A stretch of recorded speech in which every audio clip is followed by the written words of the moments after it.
Hi, I'm Kevin Hull, Program Manager at the Hirshhorn Museum. I'm here with Gerco de Ruijter, who has a piece in our black box exhibition space called Crops, and he's visiting us all the way from the Netherlands for Meet the Artist lecture tonight, another gallery talk tomorrow, and thanks so much for being here. I was wondering about the images that are in the video that you have here, and how are they different from the normal work that you do, or where do these images come from?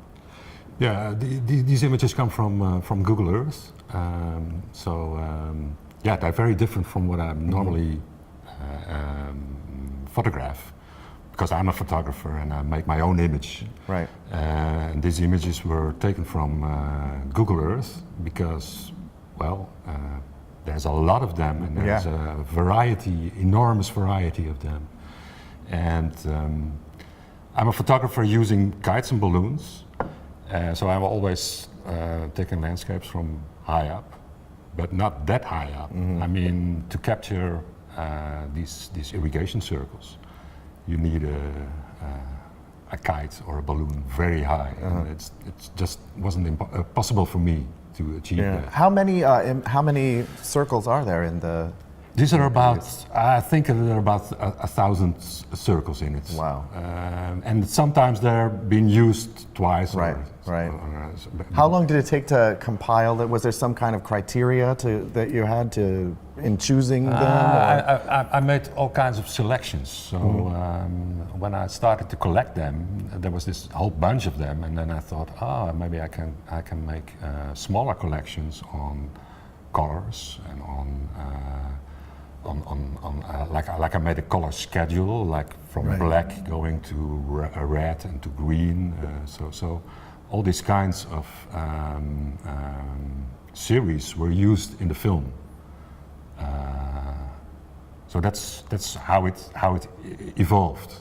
Yeah, I feel like, and you tell me if I'm wrong, when I'm watching it, I feel like I see there's a, I mean, I hate to call it a narrative, but it seems like at the beginning, the imagery it's more chaotic or organic looking, and then you start to see a circle forming, and then toward the end there's the line that sort of travels, and it's all just frame by frame, very quick. Yes. Am I seeing that right?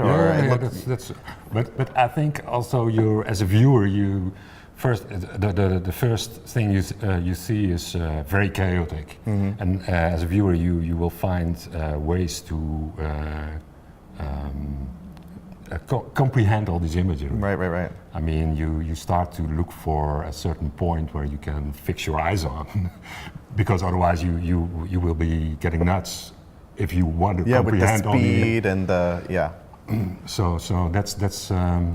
And then, of course, there in the edit, I made this circular movement of the arm, which is some kind of a relaxing point.